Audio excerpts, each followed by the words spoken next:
Le Préau. À Vire, c'est donc le CDN qui est implanté sur le plus petit territoire puisqu'on est sur une ville de 14 000 habitants. Ce qui fait qu'on appelle le seul CDN en territoire rural réellement. Et on a un dispositif qui a été créé donc, par nos prédécesseurs, le premier directeur du Préau, qui s'appelle le PNR. Donc PNR, c'est Pôle national de ressources en territoire rural, qui maintenant s'appelle Par le Bocage.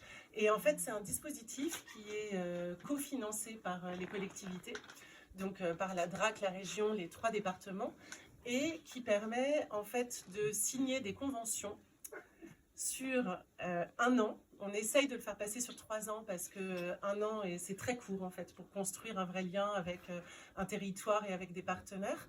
Mais bon, on fait en sorte que ça se réitère tous les ans. Donc sur 1 an, on a une convention et les communes s'engagent du coup à 3 propositions artistiques.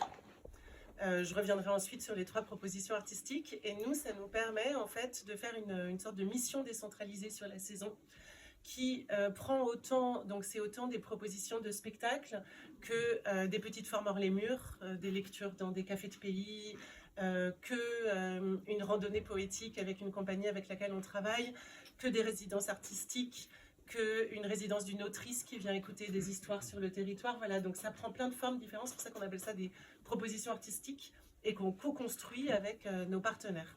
Voilà.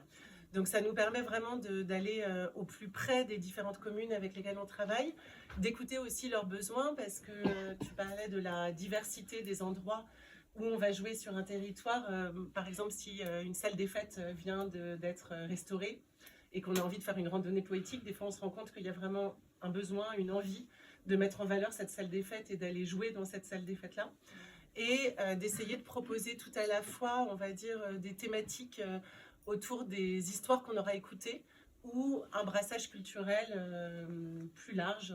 Donc je prends un exemple là de jeunes comédiens haïtiens qui sont venus pour un temps d'insertion pendant 6 mois et qui sont allés dans les lycées, notamment autour de Vire, pour une petite forme qui s'appelle Héritière du Soleil, autour de la question de l'exil et du départ d'Haïti, et qui a été proposée comme ça dans les collèges et lycées qui sont ensuite venus voir les propositions du Préau.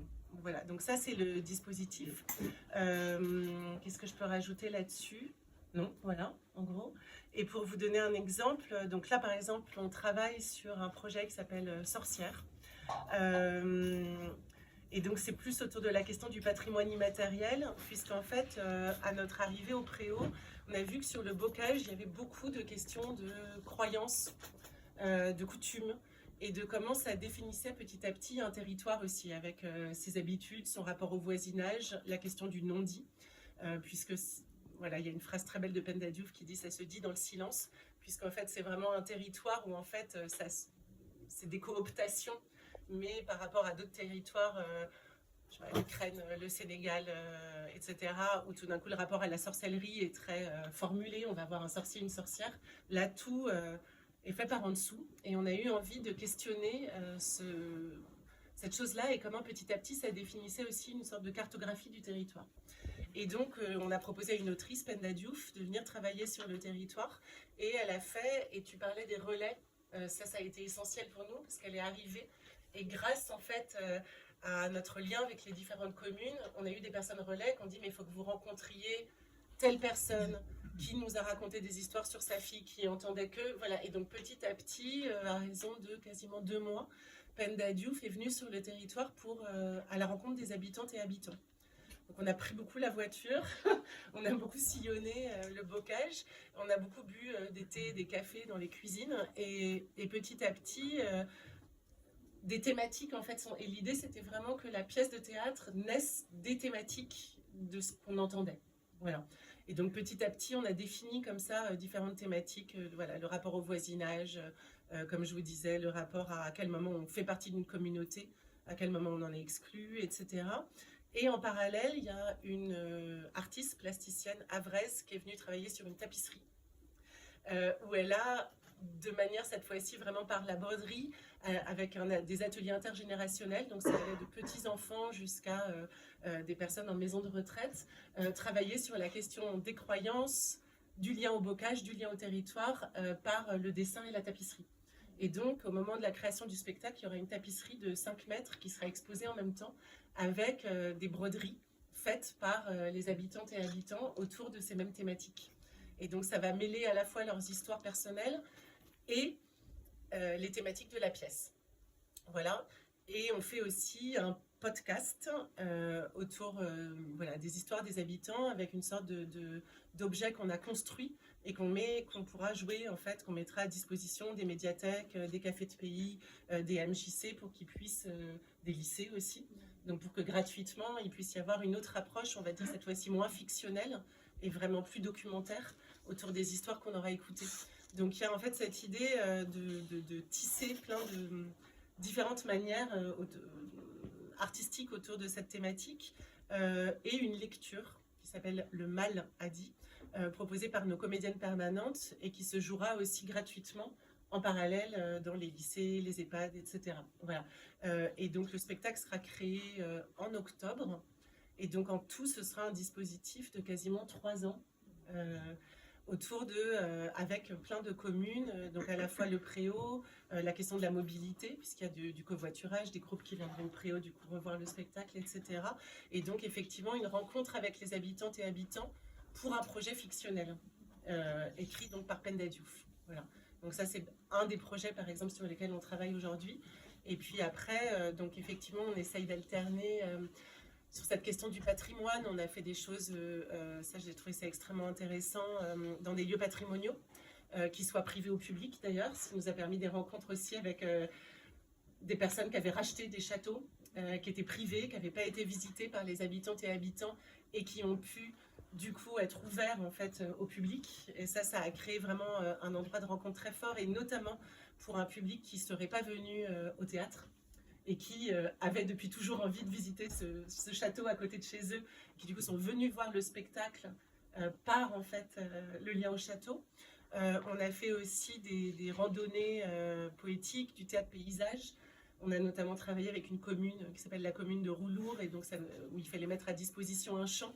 Et effectivement, souvent ces endroits de rencontres et où on sollicite en fait les habitantes et habitants, parce que là on avait besoin d'un champ mis à disposition, et donc c'est une personne qui nous l'a mis à disposition, qui a donné accès à sa maison, etc.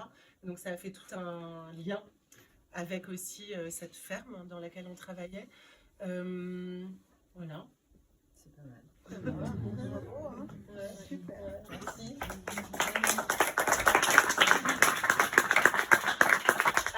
Je voudrais peut-être juste rajouter une chose parce que je la trouve importante par rapport à l'implantation, c'est qu'on a des comédiens permanents comme beaucoup de CDN et que cette troupe permanente est assez essentielle par rapport à ce travail qu'on mène.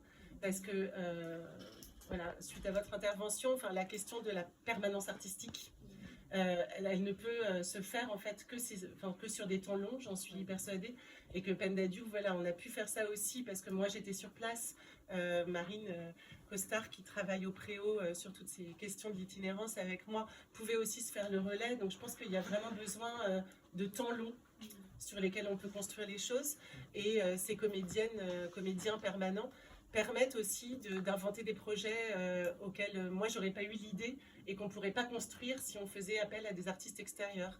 Un des comédiens permanents par exemple a construit le projet d'une caravane, ça s'appelait la caravane qui remue, et il allait sur les places de marché avec une caravane customisée pour un peu à la manière de Raymond Depardon, toute proportion gardée, quand il faisait des photos en s'installant sur un territoire donné. Là, voilà, la caravane était ouverte et pour les personnes que ça intéressait, vraiment comme une forme de micro-trottoir, on offrait un verre de café, de thé, et les personnes pouvaient venir raconter leurs histoires. Et on a fait un podcast à partir de ces histoires-là, justement. Et ça, c'était encore un autre endroit qui est vraiment, et c'est la permanence artistique qui le rend possible, parce qu'on ne peut pas organiser ça autrement que dire sur la semaine, tu vas sur toutes les places de village et sur tous les marchés, et puis tu interroges les habitantes et habitants autour de leurs histoires. Et donc ça a été aussi très fondateur, je trouve, qui est aussi une autre manière de penser l'itinérance et le lien à un territoire. Voilà.